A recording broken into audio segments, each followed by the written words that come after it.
ठीक है, स्टार्ट करते हैं। मंगलाचरण करते हैं। ओम नमो भगवते वासुदेवाय, ओम नमो भगवते वासुदेवाय, ओम नमो भगवते वासुदेवाय। मंगलाचरण। ओम अज्ञान तिमिरान्धस्य ज्ञानजन शलाकया चक्षुर्निमित्तम् येन तस्मै श्री गुरुवे नमः। श्री चैतन्य मनोभीष्टं स्थापितं येन भूतले स्वयं रूपं कदा महे ददान्त स्वपदान्तिकम्। वन्देऽहं श्रीगुरो श्रीयुतपदकमलं श्रीगुरुं वैष्णवांश्च श्रीरूपं साग्रजातं सगुणनतावितं च सजीवम् साधुवैतम सावधूतम परिजन सहितम कृष्ण चैतन्य देवम श्री राधा कृष्ण पादान सह गुरुलता श्री विशाखा निवास। हे कृष्ण कड़ा सिंधु दीन बंधु जगतपते गोपेश गोपिका कांत राधा कांत नमस्तते तप्त कांचन गौरांगी राधे वृंदावनेश्वरी कृष्ण वासुदेव प्रणमामि हरिप्रिये। वांछा कलत्रुवैस कृपा सिंधु एवचा पतितनाम पावनेभ्यो वैष्णवेभ्यो नमो नमः। नमः ओं विश्वपदाय कृष्णपृष्ठाय भूतले श्रीमते भक्तिवेदांत स्वामिनित नामने। नमस्ते सरस्वती देवे गौरपाणी प्रचारणे निर्विशेष शून्यवादी पाश्चात्य देश तारिणे। जय श्री कृष्ण चैतन्य प्रभु नित्यानंद श्री अद्वैत गदाधर श्री वासादि गौर भक्तवृंद। हरे कृष्ण कृष्ण कृष्ण हरे हरे, हरे राम राम राम हरे हरे। तुलसी प्रणाम मत। वृंदाय तुलसी देवी प्रियाय केशव सा कृष्ण भक्ति प्रदे देव सत्यवते नमो नमः। हरे कृष्ण कृष्ण कृष्ण हरे हरे, हरे राम राम राम हरे हरे। हरे कृष्णा। तो सभी सौभाग्यशाली भक्तों का पुनः धन्यवाद कि आपने समय से जुड़े और आप वीडियो ऑन कर लें, आप सतुगुण में आ जाएं। और ये बहुत अच्छा ही है कि आप भक्ति शास्त्र कर रहे हैं, तो ऐसे आचार्य लोग और हमारे पूर्वज और हमारे गुरु सभी लोग इसी पे देते हैं कि भगवान की शरण में जानने में ही फायदा है। तो अभी हमें इतना इंटेलेक्चुअल मिल गया कि हम भगवान को समझ पा रहे कि हम शरीर नहीं, हम आत्मा है। और भगवान से हम और ज्यादा नजदीक जा रहे हैं, तो इसमें ये मदद करता है क्या, हम जो कोर्स कर रहे हैं भक्ति शास्त्री। तो ये प्रभुपाद ने इसलिए डिजाइन किया था कि प्रॉपर एक यूनिवर्सिटी हो जिसमें कि जैसे मटेरियल एजुकेशन हम लेते हैं, high school, inter, BSc, BA, MA, BA और एमबीए करते हैं, ऐसे ही हम आध्यात्म में भी डिग्री लें जिसमें भक्ति शास्त्री, भक्ति वेदांत और उसके आगे हम भक्ति वैभव, फिर उसके बाद भक्ति वेदांत, ऐसे करके हम। तो इसलिए हम इतने आगे तक आए, इसके मतलब हमने कुछ ना कुछ बहुत अच्छे कर्म किए होंगे जो भगवान ने हमें चुना। क्योंकि हजारों में ही कोई बिरला होता है जो भगवान को समझ पाता है, इतने नजीक जाते ने ऊपर ऊपर ही हम फ्लोट करते रहते हैं। यहाँ तक जाने का मतलब है कि हमने कुछ ना कुछ डायरेक्ट एंड डायरेक्ट भगवान की सेवा जरूर की, इसलिए हमें ये सौभाग्य प्राप्त हुआ कि हम भक्ति शास्त्री कर पा रहे हैं। और इस कलयुग में भी, यहाँ पे बहुत ज्यादा कलयुग का असर है, तब भी हम भगवान को समझ पा रहे हैं। इन पे असर नहीं हो रहा है और हम भक्ति की तरफ जा रहे हैं। तो इसलिए भक्ति शास्त्र को डिग्री लेना और समझना बहुत ही एक आध्यात्म के लिए, एक भगवान के नजदीक जाने के लिए माध्यम बताया गया, जिसमें हम क्या करें और क्या नहीं करें ये समझ में आता है। शुद्ध भक्ति जो कहते हैं, नहीं, इसमें नाम अपराध से नाम आवाज से शुद्ध नाम की तरफ जाते हैं। ऐसे कनिष्ठ वक्ता भक्त है वो मध्यम भक्ता, फिर उत्तम भक्ति की तरफ जाता है। ऐसे ही हमारी जो भक्ति है वो भी हमारी भाव भक्ति, साधना भक्ति से भाव भक्ति, भाव भक्ति से प्रेमा भक्ति जाती है। हरे कृष्ण। तो आज स्टार्ट करते हैं अब आज का 8th सेशन।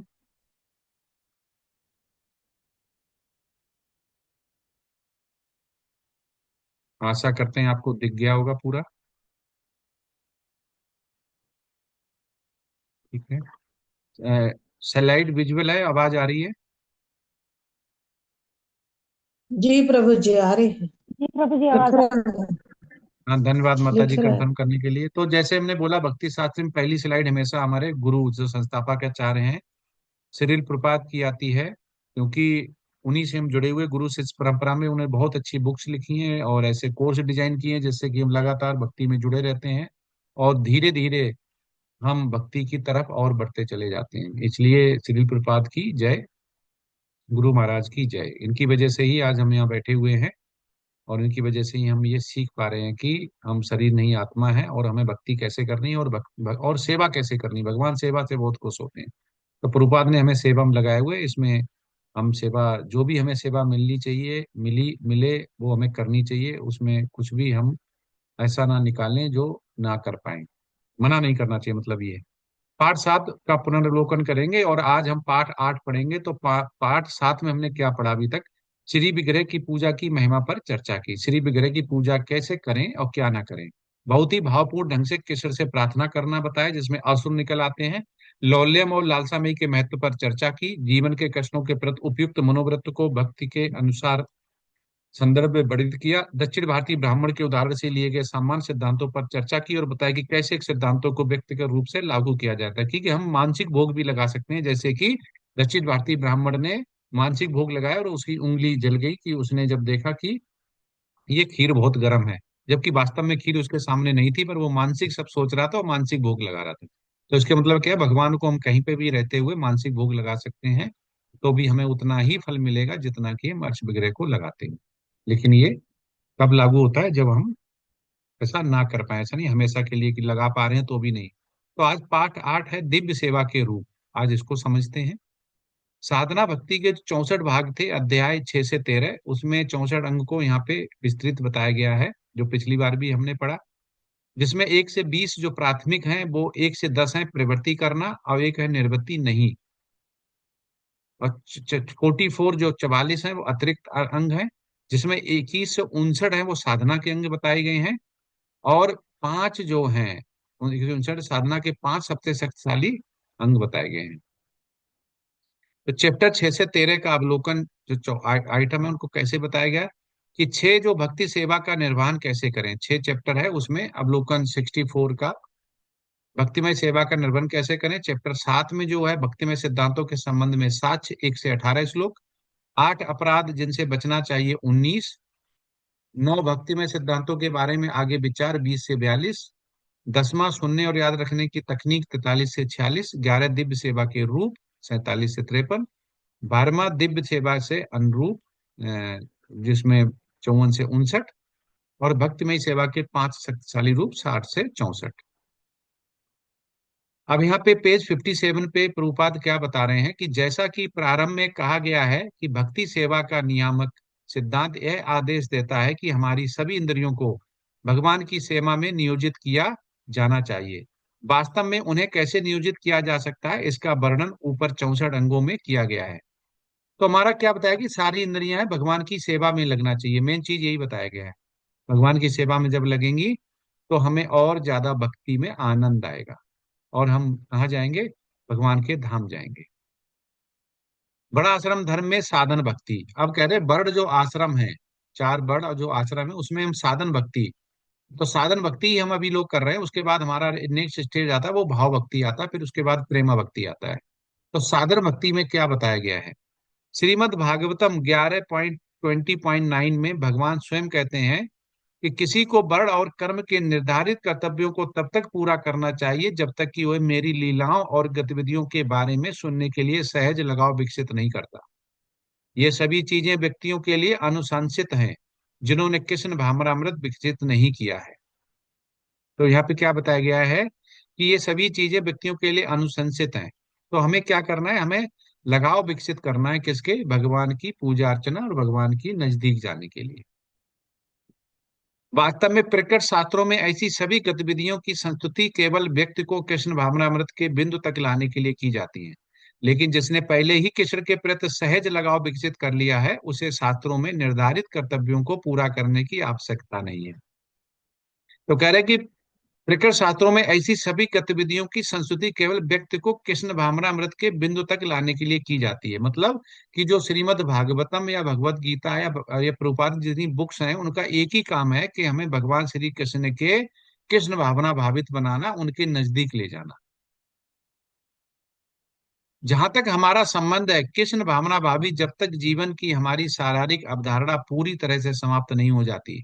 हमें शरीर के स्वधर्म का पालन करना चाहिए, ब्राह्मण क्षत्रिय वैश्य और शूद्र। वो कह रहे हैं कि अगर हम बहुत ज्यादा जो कह रहे हैं कि गृहस्थ सेवा बहुत अच्छी होती है, ठीक है, तो ऐसा नहीं यहाँ पे बताया गया, लेकिन वो कह रहे हैं कि शारीरिक धारणा की पूरी तरह समाप्त नहीं हो जाती तब तक हमें उसको करना चाहिए, ये बताया गया है। तो स्वधर्म क्या होता है? जो शरीर लेवल पे किया जाता है उसको स्वधर्म बोलते हैं, जो अपने शरीर बॉडी लेवल पे जो किया जाता है। और वो क्या हो सकता है? वर्ण जो हैं वो हो सकते हैं ब्राह्मण क्षत्रिय वैश्य और शूद्र। इसमें करना चाहिए। उसके बाद धीमे धीमे हमें सने सने ऊपर उठना चाहिए। लेकिन जब कोई वास्तव में उन्नत होता है तो वह महाभागवत है। हमें उसका अनुकरण नहीं करना चाहिए, लेकिन हमारी प्रक्रिया यह है कि जितना अधिक हम कृष्ण भावनामृत में आगे बढ़ते हैं, हम जीवन की इस शारीरिक अवधारणा से परे हो जाते हैं। ब्राह्मण, क्षत्रिय, वैश्य, शूद्र, भगवत गीता 2.31 में बताया गया है। लंदन, सितंबर 1.96। तो कह रहे हम जीवन की शारीरिक दशा से परे हो जाते हैं, मतलब अगर हम भगवान के कृष्ण भावनामृत में आगे बढ़ते हैं तो क्या कहते हैं हम, प्रभुपाद कहते हैं कि जो एक वैष्णव है वो ब्राह्मण से भी ऊपर होता है। जो कृष्ण भावना भावित है, ब्राह्मण है लेकिन वो कृष्ण भावना भावित, अगर कृष्ण भावना भावित नहीं है, कृष्ण की पूजा नहीं करते, तो ऐसा ब्राह्मण भी, वो कह रहे हैं, किसी काम का नहीं है। जो कि कृष्ण को नहीं मानता, कृष्ण भावना भावित नहीं है।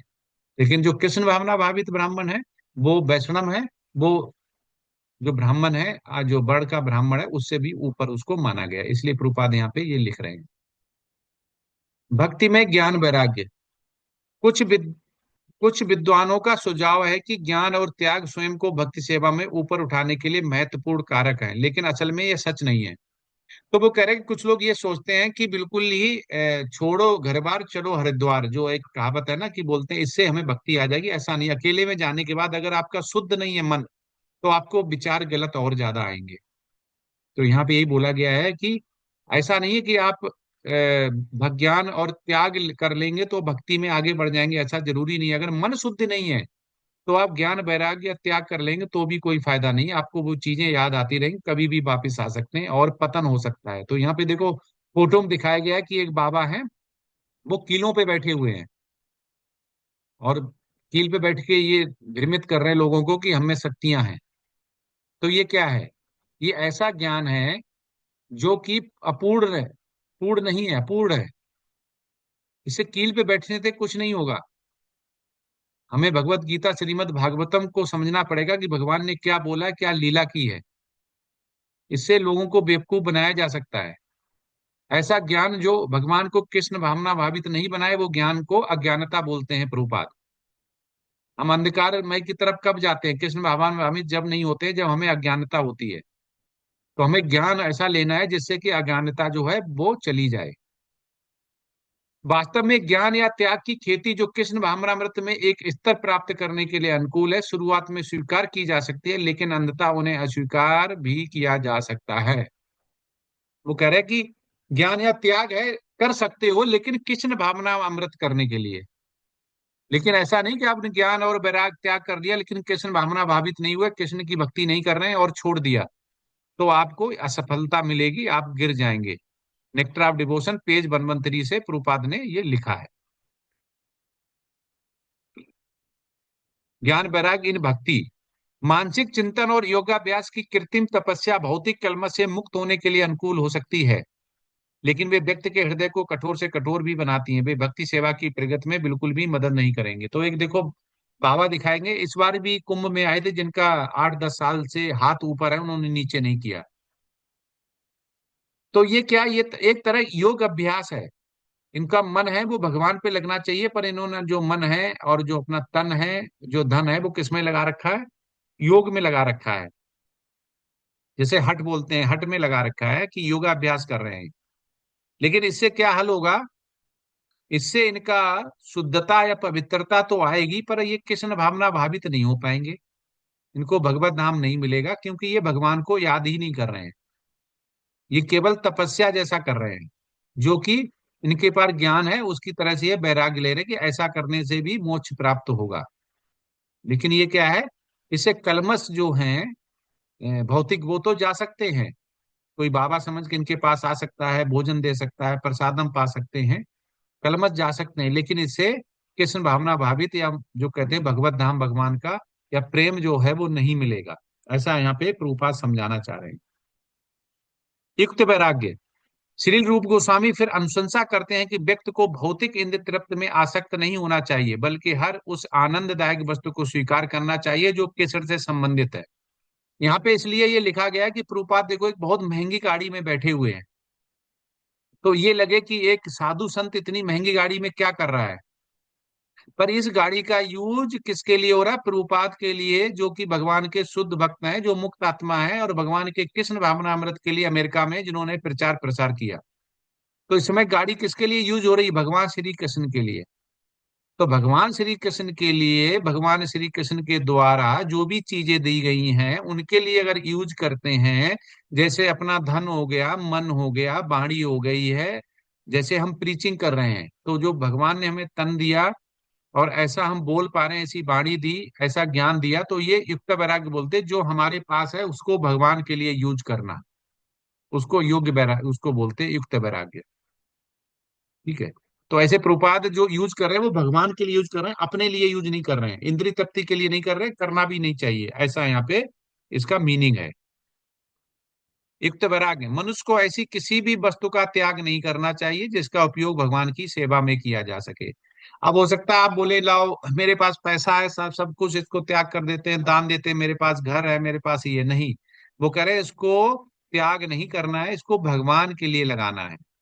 आपके पास अगर एक्स्ट्रा पैसा है, आपके पास अगर कोई खाली कमरा है, कोई मंदिर बनाने के लिए जगह है, तो उसको आपको भगवान की सेवा के लिए दे सकते हैं। ये भक्ति सेवा का रहस्य है। जो कुछ भी कृष्ण भावनामृत और भक्ति सेवा को आगे बढ़ाने में उपयोग किया जा सकता है, उसे स्वीकार किया जाना चाहिए। वो करे कोई भी पैसा दे, रुपया दे, लोहा दे, सोना दे, हीरे दे, जवाहरात दे, लेकिन भगवान श्री कृष्ण अगर सेंटर में है, उनको बीच में रख के अगर दिया जाता है, भगवान श्री कृष्ण के लिए किया जाता है, तो अवश्य हमें स्वीकार करना चाहिए, चाहे वो कोई अमीर दे रहा है, चाहे कोई गरीब दे रहा है।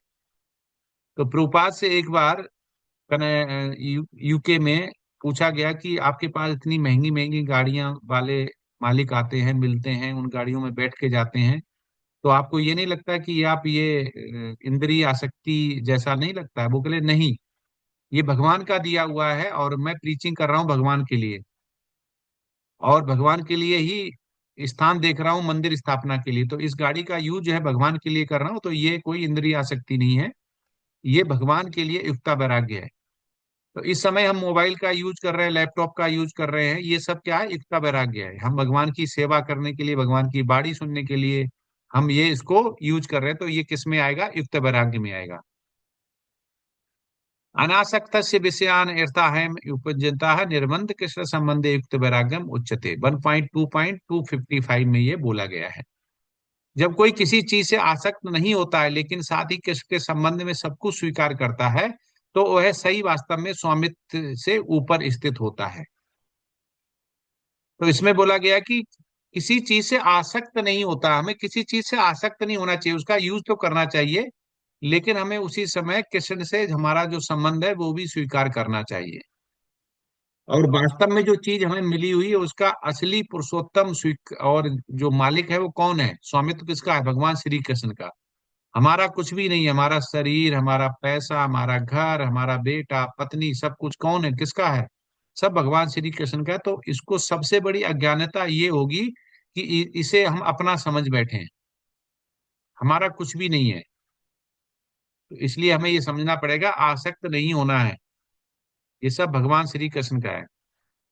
युक्त वैराग्य, निर्विशेषवादी जो है भौतिक वस्तु से बचने का प्रयास करते हैं, कठोर तपस्या कर सकते हैं, लेकिन वे भगवान की सेवा में लगे रहने के अवसर से चूक जाते हैं। इस प्रकार उनका त्याग पूर्णता के लिए पर्याप्त नहीं। वो कह रहे हैं जो निर्विशेषवादी होते हैं वो बहुत बढ़िया त्याग करते हैं, अच्छा काम करते हैं, लेकिन उनका जो त्याग है वो पूर्णता के लिए पर्याप्त नहीं है। पूर्णता कहते इदम पूर्णम इदम तम बोलते हैं ना, तो इदम भगवान के लिए नहीं है, तो भगवान अगर सेंटर में नहीं है तो वो पूर्ण त्याग नहीं है, उनको उसका फल नहीं मिलेगा, भगवान की प्राप्ति नहीं होगी। यहाँ पे ये बताना चाह रहे हैं कि अगर आप निर्विशेषवादी हैं, मायावादी हैं, कठोर तपस्या कर रहे हैं, सोचे कि हमें जन्म मृत्यु जरा व्याध से छुटकारा मिल जाएगा, मिल सकता है ब्रह्म ज्योति, लेकिन भगवान का धाम नहीं मिलेगा। समूह अभ्यास, पंचांग भक्ति में श्री विग्रह की पूजा करना, श्रीमद् भागवतम सुनना, भक्त की सेवा करना, हरे कृष्ण मंत्र का जाप करना, मथुरा में रहना, ये पंचांग भक्ति समूह अभ्यास के लिए यहाँ पे दिया गया है। ठीक है। तो इसमें आप लोग एक एक करके बोल सकते हैं कि पंचांग जो भक्ति है, तो उसमें श्री विग्रह पूजा में क्या किया जाए, श्रीमद् भागवतम सुनना क्यों बेनिफिशियल है, भक्त की सेवा करने से हमें क्या मिलेगा, हरे कृष्ण मंत्र का जप करने से क्या मिलेगा, मथुरा रहना में, ये 5 पंचांग भक्ति समूह अभ्यास में आप लोग बता सकते हैं। एक एक करके आप बता सकते हैं।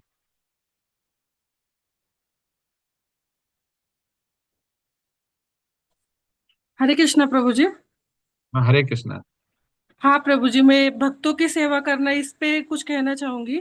श्रीमद् हम्म। भगवत गीता में कहा गया है कि जो भगवान कहते हैं कि जो मेरा भक्त है वो असल में मेरा भक्त नहीं है, जो मेरे भक्तों का भक्त है वो मेरा भक्त है। तो जो भक्तों की सेवा हम करते हैं तो उससे भगवान प्रसन्न होते हैं। इससे हम भक्तों की सेवा करके भगवान को ही प्रसन्न करते हैं। और जो श्रीमद् भागवत को सुनना है, उससे हमारा भक्तों का संग भी होता है और साधु संग भी होता है।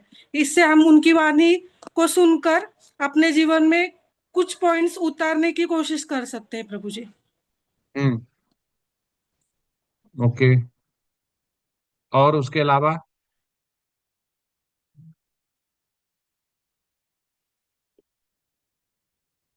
और कोई बोले, एक एक अलग अलग पॉइंट पे। तो प्रभु जी, हम्म। प्रभु जी, हरे कृष्ण महामंत्र का जप करना चाहिए अगर हमें कृष्ण भावना भावित होना और भक्ति के मार्ग में जाना है। तो हमारे इस कलयुग में जो बताया गया सबसे अच्छा क्या है, हरे कृष्ण महामंत्र का जप करना। तो हम इसका जप कभी भी कहीं भी कर सकते हैं, ये सबसे सुविधाजनक हमारे लिए है और हम भक्ति के मार्ग में आगे जा सकते हैं।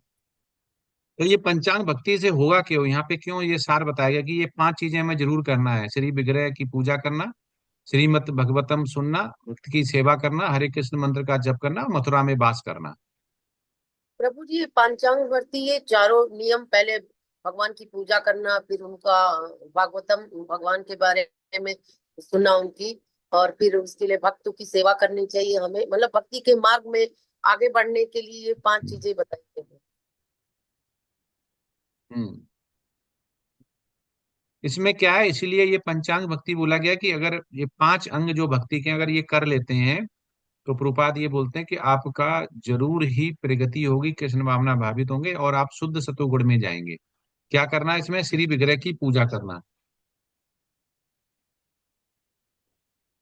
और श्रीमद् भागवतम सुनना, भक्त की सेवा करना। भक्त की सेवा मतलब कोई भी वैष्णव या भक्त है उसकी सेवा करना, जो भी आदेश मिले उसको पूरा करना। जैसे श्रील प्रभुपाद जी को उनके गुरु का जो आदेश मिला उन्होंने पूरा किया, चाहे कितने भी उम्र में किया हो। उन्होंने बोला ये मेरी गुरु की आज्ञा है। तो हमें जो भक्ति है वो भक्त की सेवा से बहुत ज्यादा मिलती है।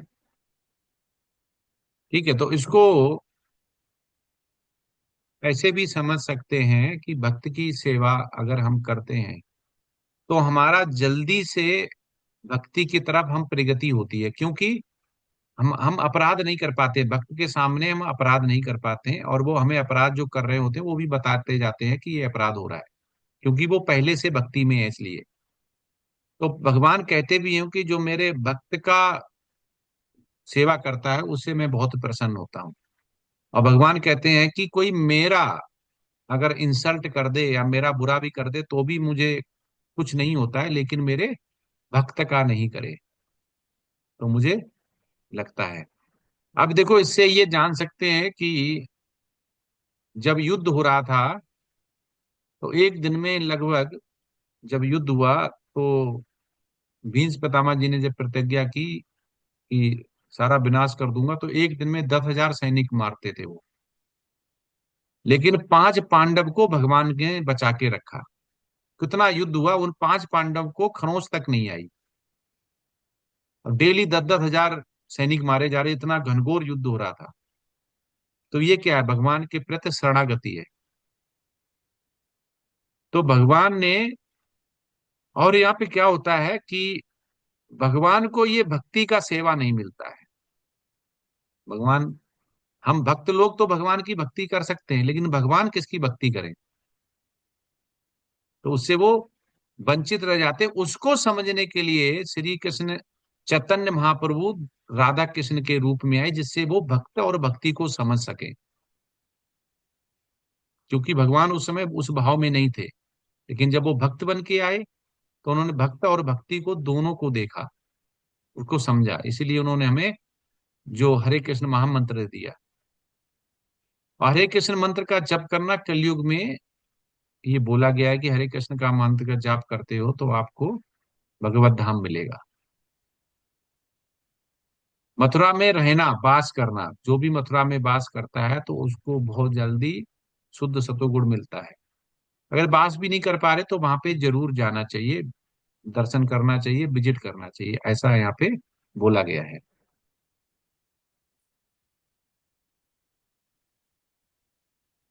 इन 5 सिद्धांतों, पंचांग भक्ति में इन 5 सिद्धांतों की शक्ति बहुत ही अद्भुत और समझने में कठिन है। कह रहे अगर इसे करेंगे तो बहुत अद्भुत है और लेकिन कठिन भी है। उन पर विश्वास ना करते हुए भी एक व्यक्ति जो अपराध रहित है, केवल उनके साथ थोड़ा सा जुड़ा होने से किसी के प्रति अपने सुप्त प्रेम को जागृत कर सकता है।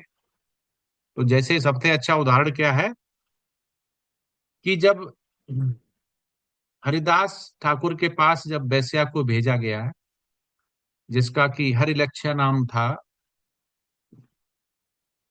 हाँ ऐसे ही कुछ नाम था, तो उसको पहले दिन हरिदास ठाकुर ने बोला कि आप बाहर बैठिए, काजी ने भेजा हुआ था, और मैं माला खत्म करके आपसे संसर्ग करूंगा, जो आपकी इच्छा है वो पूरी करूंगा। पहले दिन माला 3 लाख नाम जपे और पूरा टाइम हो गया और वो बाहर से चली गई। फिर दूसरे दिन आई, फिर उन्होंने बोला कि आज जरूर संसर्ग करेंगे, आज मुझे माला जप लेने दीजिए, जल्दी खत्म करके आते हैं। वहां पे तुलसी माता भी रखी हो, तो ऐसा सनातन धाम में या हिंदू धर्म में ऐसा है कि तुलसी माता जहाँ होती है, वहाँ कोई भी हिंदू हो तो जरूर अर्चना या झुक के प्रणाम करता है या देखता है। वो जब बाहर बैठती थी तो तुलसी की तरफ देखती थी, तो इससे उनके धीमे धीमे जो था, जो आसक्ति थी वो खत्म हो रही थी। और जो नाम उच्चारण कर रहे थे हरदास ठाकुर, बोलते थे, वो तेज बोलते थे, सुनाई दे, वो उनको भी सुनाई दे रहा था। तो एक दिन हो गया, 2 दिन हो गया, 3 दिन हो गया, तो एक दिन ऐसा आया कि वो नाम सुनते सुनते परिवर्तित हो गई। उन्होंने पैरों में गिर के ये माफी मांगी कि मैं बहुत ही ज्यादा कर रही, मैं अधम हूं, मुझे कृपया माफ करें और मुझे अपनी शरण में ले लें। तो उन्होंने बोला शरणागत करने के लिए सबसे पहले जो पाप से कमाया हुआ पैसा है उसको भगवान के लिए लगाना पड़ेगा, उसे आसक्ति हटानी पड़ेगी माया से।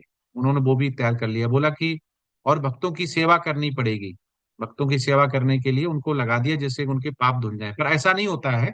इसके आगे स्टोरी है कि क्या इतना करने से उन्होंने इतना अपराध किया, तो क्वेश्चन आता क्या उनको फिर आगे दंड नहीं मिला? नहीं, उसके आगे भी स्टोरी है। आचार्य लोग बोलते हैं उनको दंड मिला इसका। ऐसा नहीं होता है कि उनको हरदास ठाकुरा ने अगर भक्ति में लगा दिया तो उनके सारे जो अपराध पाप थे वो मुक्त हो गए, ऐसा नहीं है। उसके बाद उनको यहाँ का थोड़ा लेट हो सकता है, मिलता जरूर है, कट जाएगा, लेकिन भगवान की भक्ति शरण में जाने के बाद कट जाएगा। कि उससे पहले वाला जो पक चुका है वो जरूर मिलता है। लेट हो सकता है, किसी को तुरंत मिल जाता है। कभी कभी हम नहीं सोचते हैं कि अरे ये तो इतना बुरा काम करता है, इसका फल नहीं मिला है। ऐसा नहीं होता है। पहले के पुण्य क्षीण हो रहे होते हैं या पाप चढ़ रहे होते हैं, लेकिन एक समय आने के बाद वो हमें नहीं पता रहता है, भगवान को पता रहता है, वो जरूर उसका दंड जरूर मिलता है। तो ऐसा नहीं आपने जो भी किया है उसका दंड नहीं मिलेगा। तो यहाँ पे यही बताना चाह रहे हैं कि एक अपराध रहित हो जाता है अगर वो भगवान से जुड़ जाता है, भगवान से कर। तो भगवान ने खुद ही बोला हुआ है, सर्वधर्मन प्रत्यज्य मामेकम शरण भजा अहम तो सर्व पापेभ्यो मोक्षाय मा शुचा। कि जो आपने धर्म बना लिए अपने हिसाब से उनको त्याग दो, मेरी शरण में आ जाओ, मैं तुम्हें वचन देता हूँ कि मैं तुम्हारे जितने भी पाप हैं वो सारे बर्न कर दूंगा, मतलब जला दूंगा। तो ये भगवान पे हमें विश्वास करना पड़ेगा जैसे पांडवों ने किया था। पाठ 8 के उद्देश्य क्या है? साधन भक्ति के 64 अंगों की समीक्षा की, भक्ति सेवा के 5 शक्तिशाली रूपों के महत्व पर चर्चा की, साधन भक्ति में प्रासंगिकता पर चर्चा की, बड़ा आश्रम धर्म, ज्ञान वैराग्य, युक्त वैराग्य के सिद्धांतों को दर्शाते हुए प्रभुपाद के मिशन के पहलुओं पर चर्चा की। तो ये हमें क्या बताता है कि जो भी हम पाठ पढ़ते हैं उसमें कुछ ना कुछ ऐसे पॉइंट होते हैं जिसका कुछ ना कुछ उद्देश्य होता है। वो उद्देश्य हमारा पूरा होना चाहिए। अगर उद्देश्य पूरा नहीं होगा तो फिर हमें उसका समझ में नहीं आता कि आज हमने क्या पढ़ा है। तो पंचांग भक्ति यहाँ में समझ पे आई हमें, जो बहुत अच्छी तरह से बताई गई है। और भगवान की कैसे भक्ति करें वो भी यहाँ पे बताया गया। आसक्ति क्या होती, इतना वैराग क्या होता, त्याग क्या होता, कितना क्या करना चाहिए, और अपराध कैसे होता है। तो एक इसमें आचार्य लोग बोलते हैं कि भगवान से जुहू में जो टेम्पल है, रास बिहारी, बॉम्बे में, तो उसमें एक मुसलमान दर्जी आता था वस्त्र का नाप लेने, भगवान के अर्ज विग्रह के लिए वस्त्र बनाने के लिए। तो वो ऊपर चढ़ के लेना पड़ता, अर्च विग्रह मंदिर में चढ़ना पड़ता है। तो वहां के जो पुजारी वो ये बोले कि तुम बार बार लेने क्यों आते, वो तो अर्च विग्रह हैं, तुम जो पहली बार बना लिए उन्हीं के नाप लेके रखो, उन्हीं के बनाते जाओ, बार बार क्यों लेने आते हो। वो कह रहे ये क्या बात कर रहे हो, आप तो हिंदू हो, सनातन धाम हो, हम जब भी लेने आते हैं बार बार, आप पे भगवान पे विश्वास नहीं है क्या, जब भी लेने आते हैं तो हर बार उनकी साइज अलग मिलता है, तुम कभी सर्दी में ज्यादा खिला देते हो वो मोटे हो जाते हैं, गर्मियों में पतले हो जाते हैं। अगर तुम्हें विश्वास नहीं है तो मैं तुम्हारे सामने उनका साइज लिखूंगा और तुम नोट देखना। तो वो दर्जी आया रास बिहारी जी के, उसने रीड जो मेजरमेंट लिखा और दिखा दिया, देखो ये आप देख लीजिए, रख लीजिए इसको। फिर दोबारा आए 2 महीने बाद, तो साइज अलग था। तो बोले कि आप कभी इनको ज्यादा खिलाते हो तो मोटे हो जाते हैं, कभी कम खिलाते हो तो पतले हो जाते हैं, ये आपके खिलाने के ऊपर है, लेकिन मुझे तो रीडिंग हर बार चेंज, तो हम कैसे कपड़े बना सकते हैं, ये सत्य घटना है, आचार्य द्वारा बताई गई। तो ये बोले हम कैसे एक बार में कपड़े वही बनाते रहें नाप देके, हमें हर बार इसलिए आना पड़ता है कि इनका साइज कम ज्यादा होता है, तो आपको विश्वास रखना चाहिए। वो खुद बोला कि मैं तो मुसलमान हूं, तो मुझे बार बार आना पड़ रहा है और मैं ये आपको बता रहा हूँ कि ये साइज चेंज होता है, तो अर्च विग्रह में भी होता है। ऐसा ही एक आचार्य लोग बोलते हैं कि जगन्नाथ में जो भगवान को बुखार आ जाता है, बोला जाता है रथ में, तो उसने बोला कि क्या ऐसा बोलते हैं कि बुखार आ जाता है, मैं चेक करूंगा"। उसने छुपके से थर्मामीटर जगन्नाथ जी के रस्सी खींचते खींचे नीचे रख दिया, ठीक है, और उनके टच होते ही उसमें 102 टेम्परेचर आया, और उसने निकाला, वो दंग रह गया कि ऐसे कैसे हो सकता। अभी नॉर्मल जो टेम्परेचर होता है एनवायरनमेंट का वो दिखा रहा था, इनको टच करते ही उसने किसी को नहीं बताया, लेकिन उसकी मन में इतना डर गया, इतना बैठा हुआ था, उसने वो आचार्यों को बताया कि मैंने ऐसे ऐसे किया, मुझे क्षमा प्रार्थना करो, मुझसे कैसे कष्ट हो गया, ये अपराध हो गया, मुझे कैसे होगा, मैंने उनका विश्वास नहीं हुआ, मैंने टेम्परेचर चेक कर लिया। तो आचार्य लोग बोले कि नहीं, कोई अपराध पाप नहीं है, भगवान बहुत दयालु है, तुमने तो बस जो मन में तुम्हारा शंका थी वो दूर की है, भगवान ने उसको दूर करवाया भी है। तो ये जितने चीजें होती है भगवान उसमें हमें यही शिक्षा देता है कि हमें भगवान पे शरणागत हो जाना है। तो एक बार आचार्य लोग ये बताते हैं कि जब भीष्म पितामह ने प्रतिज्ञा की कि दूसरे दिन पांचों पांडव को 5 बाणों द्वारा खत्म कर देंगे, जब ये भगवान श्री कृष्ण को पता चला, तो वो पांडव के यहाँ गए रात में और पांडवों को उठाया कि तुमने सुना, अभी अभी पता चला है कि भीष्म पितामह ने प्रतिज्ञा की कल 5 पांडवों का लास्ट दिन होगा, 5 जो बाढ़ है दुर्योधन ने उनसे बोला हुआ है और दुर्योधन ने वो बाढ़ ले ली है। तो वो सुन के, और जैसे नहीं थोड़ा नींद मोते दोबारा सो गए। अरे श्री कृष्ण भगवान बोले कि ये क्या करते हो, तुम्हें बिल्कुल भी नहीं लग रहा है कल तुम्हारे, बोला कि मुझे क्या करना है, जिसकी चिंता तुम्हारा जैसा श्री कृष्ण भगवान कर रहा उसे क्या, उसे तो सुकून की नींद लेनी चाहिए, मुझे क्या चिंता करनी, चिंता तो आपको करनी है, इसका रास्ता तो आप निकालेंगे। कितना दृढ़ विश्वास था पांडवों को, वैसा दृढ़ विश्वास हमें करना है। हमें हमारी नौकरी चली जाएगी, हमारा पेंशन चली जाएगी, हमारा क्या होगा, हमारा खर्चा कैसे चलेगा, हमारी दुकान नहीं चलेगी, हमारा ये नहीं चलेगा, हम कितना टेंशन लेते हैं। लेकिन पांडव तो अगले दिन होने वाली तब भी टेंशन नहीं ले रहे हैं। ये है भगवान पे विश्वास। तो प्रभुपाद का मिशन क्या है कि हमें भगवान पे विश्वास लाना है और प्रचार प्रसार करना है, और भगवान ही श्री कृष्ण है, पुरुषोत्तम है, ये मन में हमें लेके चलना है। ये जब ही हो पाएगा जब हम विश्वास करेंगे, इसलिए हमने ये स्टोरी आपको बताई है। इसलिए व्यक्ति को भगवान के प्रति अपने सेवा भाव को विकसित करने के लिए प्रोत्साहित किया जाना चाहिए, क्योंकि इससे उसे बिना किसी अपराध के जप करने में मदद मिलेगी। और इसलिए एक आध्यात्मिक गुरु के मार्गदर्शन में शिष्य को सेवा प्रदान करने के लिए प्रशिक्षित किया जाता है और हरे कृष्ण मंत्र का जाप किया जाता है। तो आध्यात्मिक गुरु के मार्गदर्शन, मतलब यहाँ पे भी प्रभुपाद ने यही बोला है कि हमें बगैर गुरु के कोई भी आध्यात्मिक कार्य चालू नहीं करना चाहिए। उसका कोई परिणाम गलत भी हो सकता है, कि क्या सही है क्या गलत हमें नहीं पता। इसलिए हम प्रमाणिक गुरु के शरण में ही जाके कृष्ण भावना भावित हों, और जो भी हमारे मन में डाउट से क्लियर हो अपने, वो हम गुरु से पूछ पाए।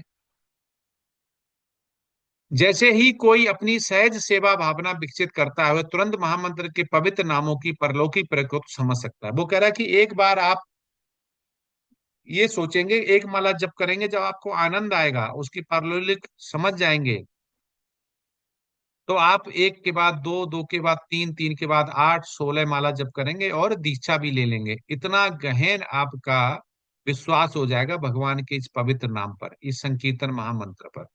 ये प्रभुपाद यहाँ पे बताना चाह रहे हैं। ये पवित्र नाम है, इसका आनंद अलग है। ये एक साथ प्रभुपाद के साथ जितने उनके शिष्य सन्यासी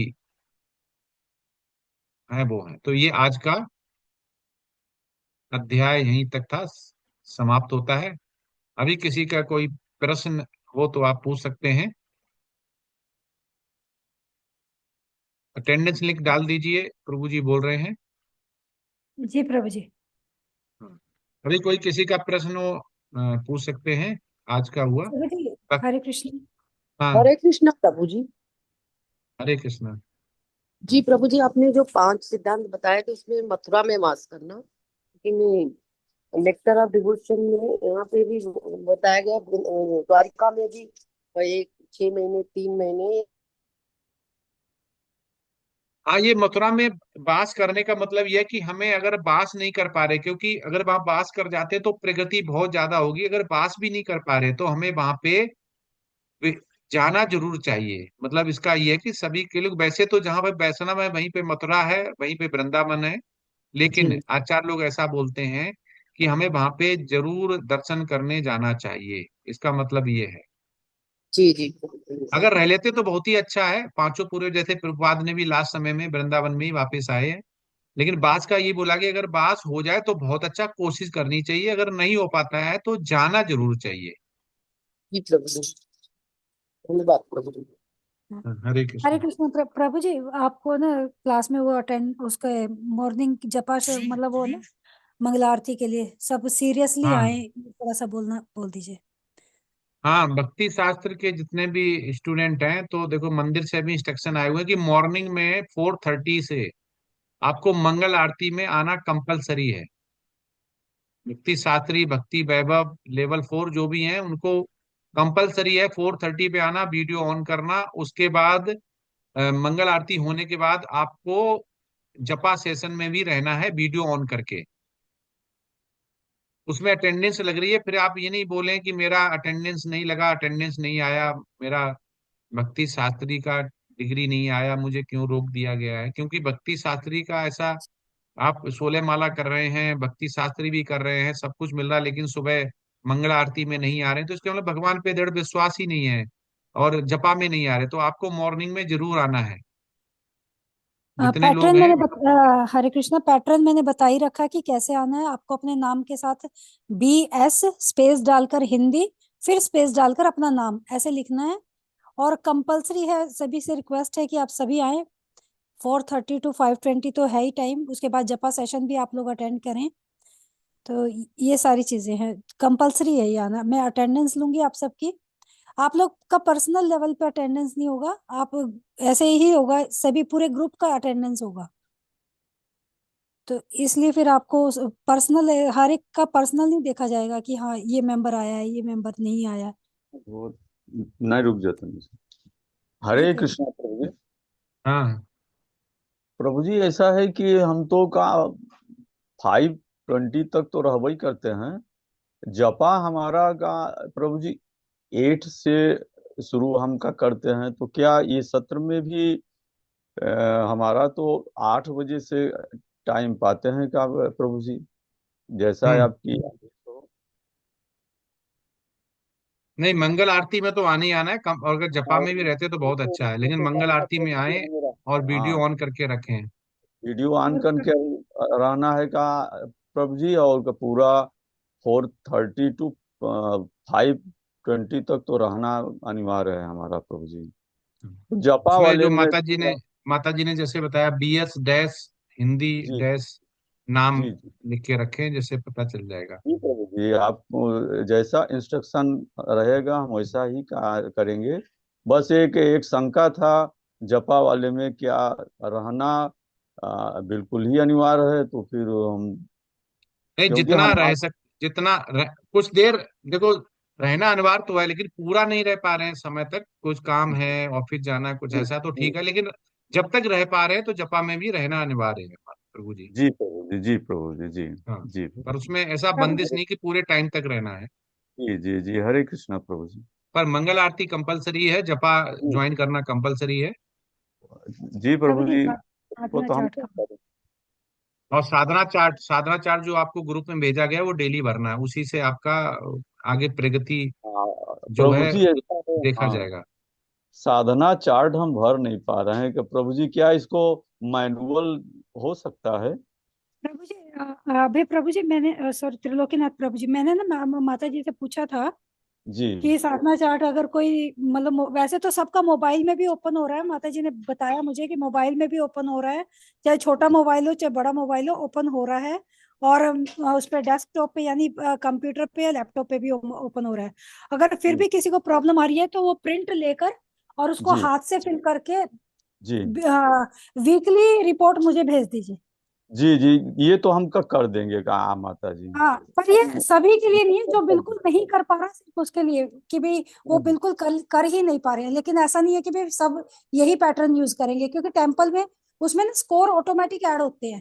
जी तो आपको माता, फिर वो स्कोर वगैरह पर्सनल मतलब हैंड रिटन में तो स्कोर नहीं पता चलेंगे ना।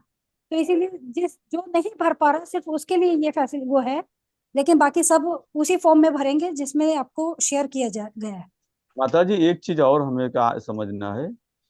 8 से हम शुरू करते हैं तो हम 16 माला हम एक एक बार में कुल का करके खाली हो जाता हूँ, तो क्या हम एक एक पॉइंट उसमें भर भर सकते हैं?